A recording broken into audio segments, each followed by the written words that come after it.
Hello everyone, thank you for watching another exciting video of Innovative Creative Solutions. Today I'm going to be talking about the step-by-step process on how you can do live streaming on YouTube using a Nikon DSLR camera D7500.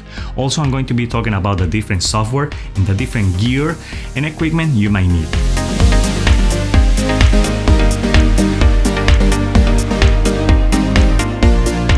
Hi, my name is Juan Carlos Zafuro from Innovative Creative Solutions, innovative and personalized video solution services to help you and your company to communicate better. Thank you for watching my channel, and please, if you're new here, don't forget to hit the subscribe button to keep yourself informed with the things that I'm doing in this channel. Also, leave me your comments and your questions. In the description box below, you'll find all the information I'm going to be talking in this video, as well as important information for you to check it out. So let's push into it. This is the gear that I normally use when I'm recording videos for YouTube, or actually when I'm doing live streaming for YouTube or Facebook. That includes a DSLR camera Nikon D7500,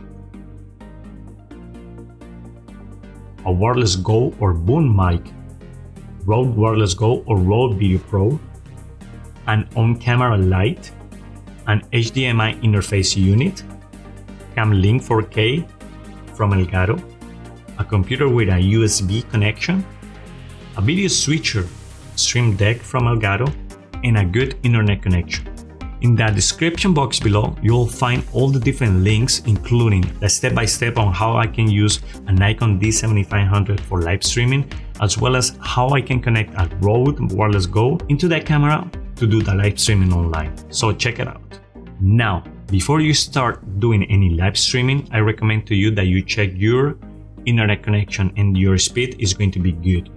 YouTube recommends to have between 3.8 and 7.4 megabytes per second when you're doing live streaming in HD, or 24.2 and 61.5 megabytes per second if you're doing 4K live streaming.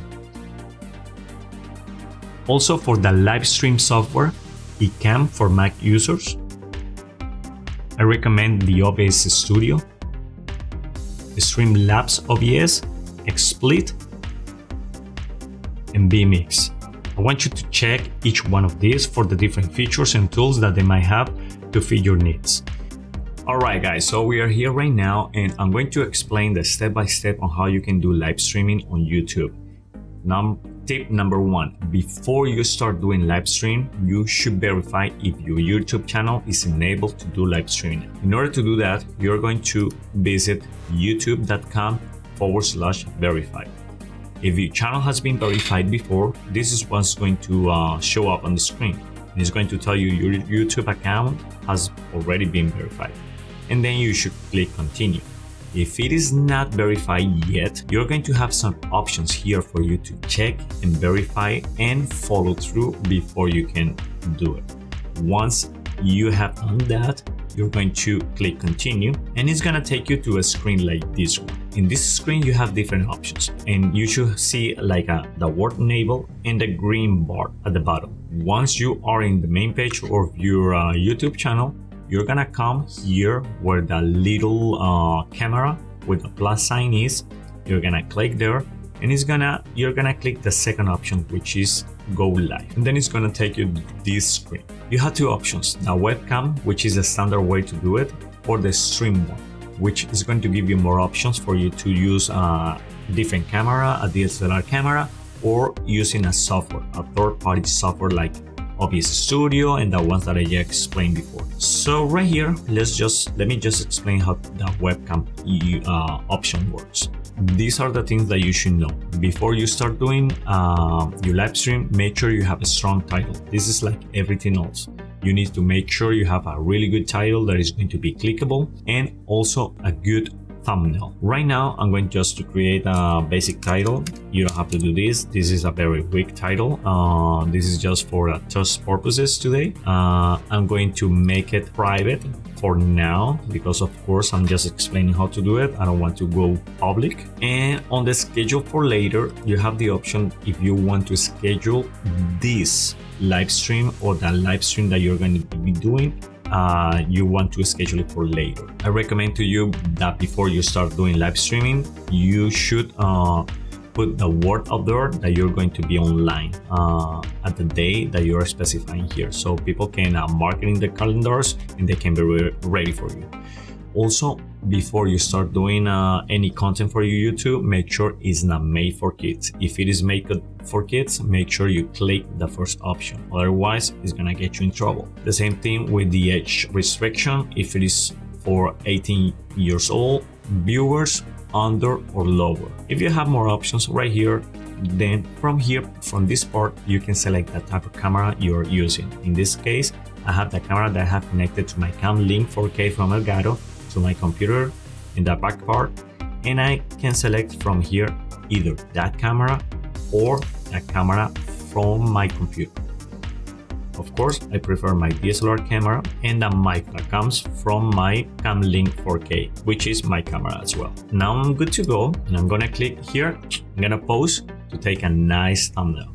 Of course, this is a very ugly thumbnail, so you don't want this. You want to customize your thumbnail like you do for your videos. I already created a video on how you can customize your thumbnails. You are more than welcome to watch it. Remember, tip number 1, always use a nice title. And tip number 2, always use a nice thumbnail. So once you create this, you're going to go click that Go Live button. You're gonna see the circle here, and boom, now you're live. Right here, you will see the people who is been watching and the people who is going to like the video. This is how you do it the standard way. Now I'm going to explain how to do the more sophisticated or the more professional way using the stream part or the extreme option. So I'm going to just end this. Oh, before I continue, in the bottom part, you have the option for copy the link that belongs to this specific live stream video, and then I can share it either on Facebook, on Twitter, or other social media channels for them to start watching it. So I'm not going to do that right now, and I'm going to end this live stream. This is going to give you all the numbers, the duration of the time that you were live, the number of seconds, the amount of time watched by your viewers, and all the subscribers that were subscribed, of course, by watching this video. So you have the data, and the more you do it, the better you're going to understand these numbers.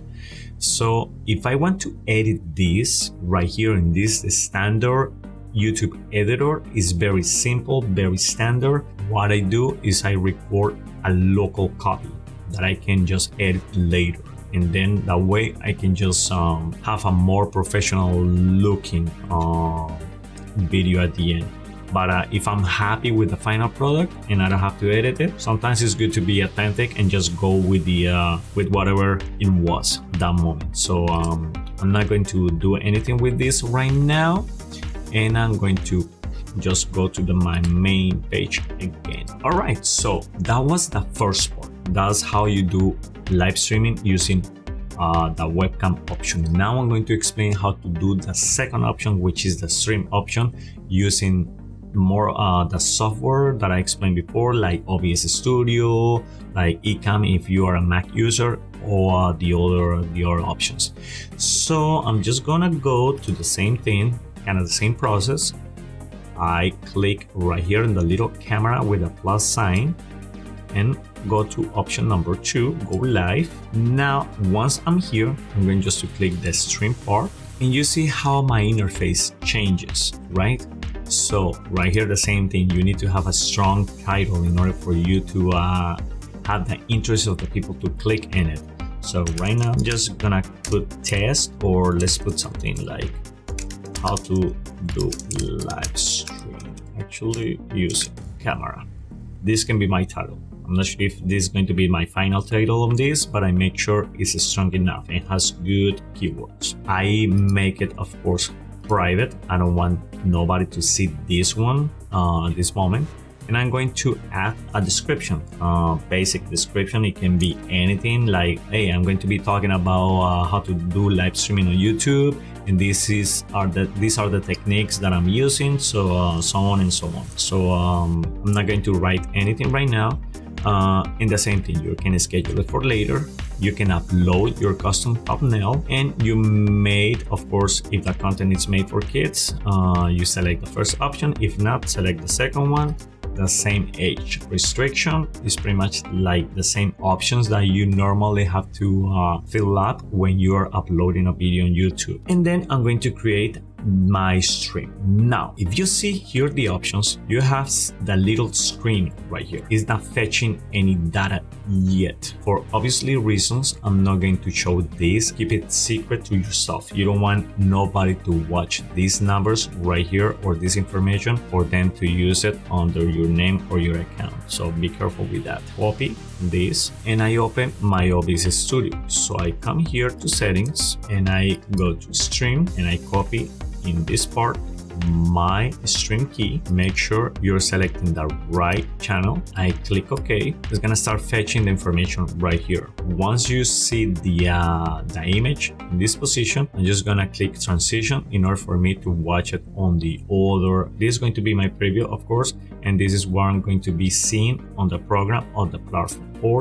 I'm gonna start live streaming. I'm gonna wait a few seconds. After that has been done, you can see right here the option that is telling me that I'm ready to go live. If you can see now, I have the option right here that is fetching information from OBS Studio. So always make sure to follow the same process in order for you to use a third-party software that will give you more options, and then that way and to be that information to be fetched right here in YouTube. The normal latency is for better quality of the image, but it's going to have some buffering. It's going to have some latency for approximately 10 to 12 seconds. The second option, the low latency, is like at the middle ground. It's gonna have a latency of let's say 8 seconds, and the quality is not going to be too bad.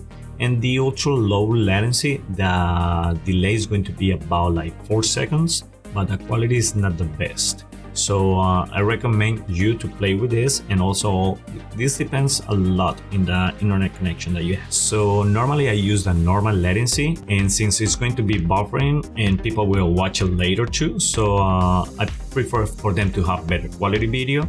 In these options, I'm not going to talk about this right now. If I go to analytics, of course, here I'm going to have a different bunch of numbers, like the average watch time, the playbacks, the chat rate, which is the interaction with the people in my chat, and these analytics you can check them on in your own YouTube analytics channel. I'm going to show you that in a minute. So the stream health also will tell you how strong your internet connection is. If it shows like this, like a green dot and excellent, that means the connection between the OBS Studio and your YouTube platform is great. So it's you're not going to have any issues at all. Now I'm ready. I go back to my stream settings and I click go live. I wait a few seconds. Now, if you see right here, now it says live. Now it's counting my timer, the time that I'm actually talking live, and I'm good to go. If I want to finish this, I just click here. It's going to ask me for the same option. If I want to end it, here you will see the different data information from the actual information from the live streaming part. And then you have your title, and this is how the thumbnail and everything is going to show up in the screen. So I recommend to you again to have a nice title and a good thumbnail. So if I want to edit it, I just click here, and this will take me directly to the YouTube editor. Like I said before, this is very standard, and I prefer just to edit it in my in Premiere Pro. That way I can have a better options and more flexibility for me to edit it. If you have not that much of editing to do, maybe you can use this one, but I'm not going to explain how this thing works. The same thing I was telling you about the analytics. Here, the analytics, you click here and you have the different analytics numbers and everything like any other video that you place in YouTube. In order for you to see the live streaming videos, you come to your YouTube Studio, you click videos, and you will click where it says live, and you will see the different options. I have the option that I created using the webcam option. and the option that I created using the stream option. So if I click there, in these options, I have the option for me to upload a different thumbnail, a customized thumbnail. You can click the links below. You will find that information also there on how you can create a custom thumbnail. I explained that in very detail. You can watch that video as well. And then from here, you can make it public if you want to, and other different options, of course. Create a nice description for it and change the title if you pleased. Now, if I ready to watch it, I just come to the link and this will show me my live streaming part. That's how you do it. Now, this is the option using a third-party software like OBS Studio. Pretty much it's going to be the same like if you use other software. For Mac users, I prefer using Ecamm. For the option to do live streaming with Ecamm, you have all these different panels right here. I already created a video explaining detailed step-by-step in very detailed manner on how to use Ecamm when you're doing live streaming on Zoom, that Zoom platform using a DSLR camera. The concept is the same. So if you want to watch that video on how to use this particular software, Ecamm, you're more than welcome to do it, and you're going to understand exactly how everything works. You have the options in this section where it says destination YouTube, right? And I make sure it's private for now. So if you want to make it public, just make it public and just go directly from Ecamm. You don't have to do anything that I just did previously. With the stream key, none of that is going to be helpful for this thing. The good thing about Ecamm is that this thing does it for you, everything all together. So once I'm ready and I choose my platform, which is YouTube, and I make it either private or public, I just click the button that says go live. I wait a few seconds. Now you can see that I'm live streaming. So I'm going to be talking to my audience and everything. Once I'm ready and I'm finished, I just click the finish button and broadcast. Wait a few seconds. The app or the software is going to give me two options, which is show file in my local computer for me to edit it later, or view my post. So I open the post, and this is the live stream that I just did. Same thing, I go to my YouTube studio, my videos, the live, and you will see the third option, which is using Ecamm. And this is the different options that you have, either that using the webcam or using a DSLR camera in live stream. In both options, you can use the same DSLR camera. If you want to know more about how you can use a DSLR camera Nikon D7500, also click in the link below for you to check everything in detail on how to use a Nikon DSLR camera to do live streaming online. So I hope everything was clear to you, and please don't forget to ask me the questions. If you have one question, I will be happy to answer them. Hi, I hope this video has been beneficial for you, and now you can start doing live streaming on YouTube using a Nikon DSLR camera D7500. Also, don't forget to subscribe to my social media channels for you to know more about what I'm doing. Also, please don't forget to share this video with the people you think might be beneficial for them. And also, again, don't forget to subscribe to my channel to keep yourself informed on the stuff that I'm doing in this channel. So, I'll see you next time. Bye.